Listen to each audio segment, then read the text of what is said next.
Imagine this. It's the middle of the night, the wind is howling, and the sea is a chaotic mess of towering waves. Suddenly, the most dreaded call echoes across the bridge. Man overboard, starboard side. The darkness is absolute, the weather is brutal, and you've just lost sight of a crew member in the churning water. What do? This is one of the most challenging scenarios any mariner can face. Panic is not an option. Your training, your instincts, and your immediate actions will determine the outcome. Today, we're diving deep into the procedure for a nighttime man overboard in rough weather, specifically when you've lost visual contact with the casualty. This isn't just a drill, this is about saving a life. First things first, the moment you hear man overboard, your immediate actions are critical. The helmsman must immediately put the rudder hard over to the side the person fell. If they fell from the starboard side, it's hard to starboard. This action does two crucial things. It swings the stern and the propellers away from the casualty, preventing a horrific secondary accident, and it marks the starting point of our search pattern. At the exact same time, someone on the bridge must press the MOB button on the GPS and the ECDIS. This is non-negotiable.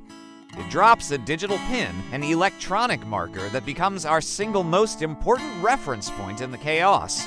This pin isn't just a dot on a screen, it's our connection to the last known position of our crewmate. The OOW, the officer of the watch, must also release the bridge wing life buoy with the self-igniting light and smoke signal.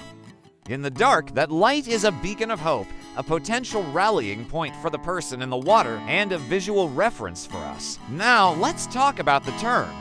In this specific scenario night, rough seas and no visual on the casualty, our maneuver of choice is the Williamson turn. Why not a simple round turn or an Anderson turn? Because the Williamson turn is designed to bring the vessel back onto its reciprocal course directly over the path it just traveled. It effectively retraces its own wake. Since we've lost sight of the person, our best chance of finding them is to go back exactly where we came from.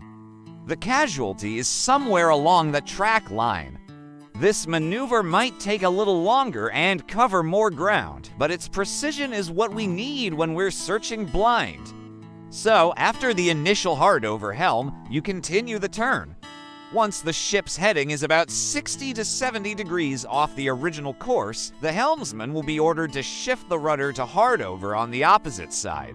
For example, if we started with hard to starboard, we'd now go hard to port. The ship will then continue to swing around until it lines up on the reciprocal course, the exact opposite of the one we were on when the incident happened. The goal is to steam directly back towards that MOB position you marked on your GPS. While the vessel is maneuvering, the bridge team is a whirlwind of activity, but it must be controlled chaos.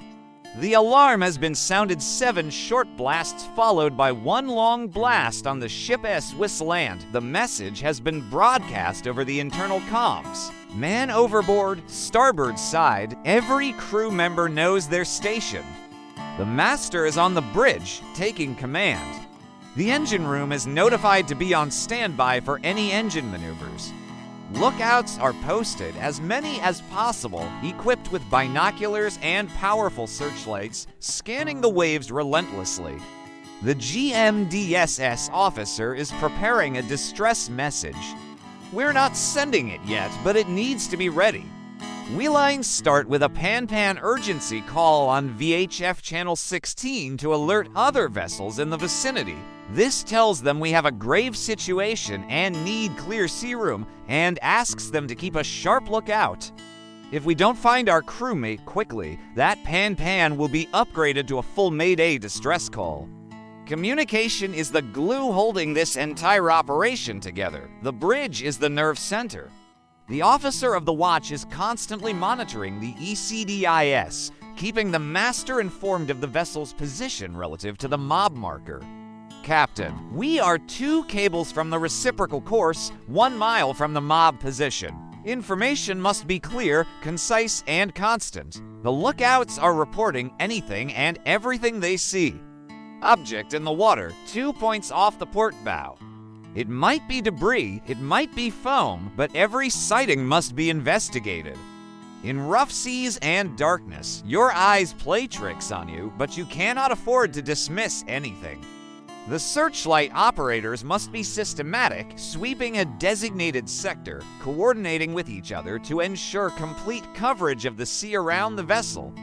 Don't just sweep wildly, that creates more confusion. Use a creeping line search pattern with the lights. Now we face another critical decision: launching the rescue boat. In rough weather, this is one of the most dangerous evolutions a crew can perform. The risk to the rescue boat crew is immense. The master must make a tough assessment. Are the conditions survivable for launching? Can the boat handle the sea state? Is the potential reward of a faster recovery worth the high risk to more crew members? If the rescue boat can be launched safely, it offers the best chance for a quick retrieval. The rescue boat team, already mustered and kitted out in full immersion suits, will be under the command of a deck officer. Their communication with the bridge is vital. They are our eyes and ears at sea level. They will have their own searchlight, a portable VHF radio, and will be directed by the bridge towards the mob position. The mothership's job is now twofold: continue the search and provide a lee for the rescue boat, creating a calmer patch of water by positioning itself to block the wind and waves. This makes the rescue boat's operation and the eventual recovery of the casualty much safer. But what if the conditions are too severe to launch the rescue boat? What if the master deems it too dangerous? This is a grim possibility we must be prepared for. In that case, the ship itself becomes the primary rescue platform. This is far from ideal. A large merchant vessel is not nimble. Maneuvering it precisely next to a person in the water, especially in heavy seas, is incredibly difficult. We would have to use the Williamson turn to get back to the area, then perform a controlled approach, trying to get the casualty on the lee side, the sheltered side of the ship. We'd have rescue nets, ladders, and recovery slings ready. The crew on deck would be harnessed and ready, but it's a high-risk, low-percentage play. This is why getting external help is so important. That pan or mayday call brings in the cavalry. Maritime rescue coordination centers will divert other ships, dispatch helicopters, and send dedicated search and rescue vessels. We are not alone, but until they arrive, the responsibility rests solely on our shoulders. Let's circle back to the search. As we approach the original mob position, our speed is reduced to the minimum required for steerage. We are now in search mode. The lookouts are at maximum alert. The searchlights are methodically cutting through the darkness. The bridge team is executing a search pattern, likely an expanding square or a sector search, centered on that initial electronic marker. We know the casualty has been drifting with the wind and current. The ECDIS and navigation software can help calculate a drift vector, giving us a probable search area that moves and expands over time. The search is a battle against the clock and the elements. Hypothermia is the enemy. In cold water, survival time is tragically short. Every minute counts. The psychological pressure on the entire crew, especially the master on the bridge, is immense. But you must remain calm, professional, and focused. Follow the procedures, trust your training. So, the key takeaways for a night mob in rough weather with no visual. First, immediate action. Hard over rudder towards the side of the fall. Press the mob button on GPS and ECDIS. Throw the lighted life buoy. Second, execute the Williamson turn to get back on your reciprocal track. It's your most reliable path back to the search area. Third, establish controlled communication and coordination. Alert the crew, post lookouts, and prepare urgency or distress messages. Fourth, make a careful assessment of the risks before launching the rescue boat. The safety of the rescue crew is paramount. And finally, be systematic in your search. Use your electronic aids to calculate drift and execute a planned search pattern. Never give up hope. The procedures are there for a reason. They provide a framework of order in the midst of chaos. They are the professional mariner's best tools to turn a potential tragedy into a successful rescue. Stay safe out there. Thanks for watching. If you found this guide valuable, please hit the like button, subscribe to the channel, and share it with your fellow mariners. Every seafarer should be prepared for this worst-case scenario. Until next time, fair winds and following seas.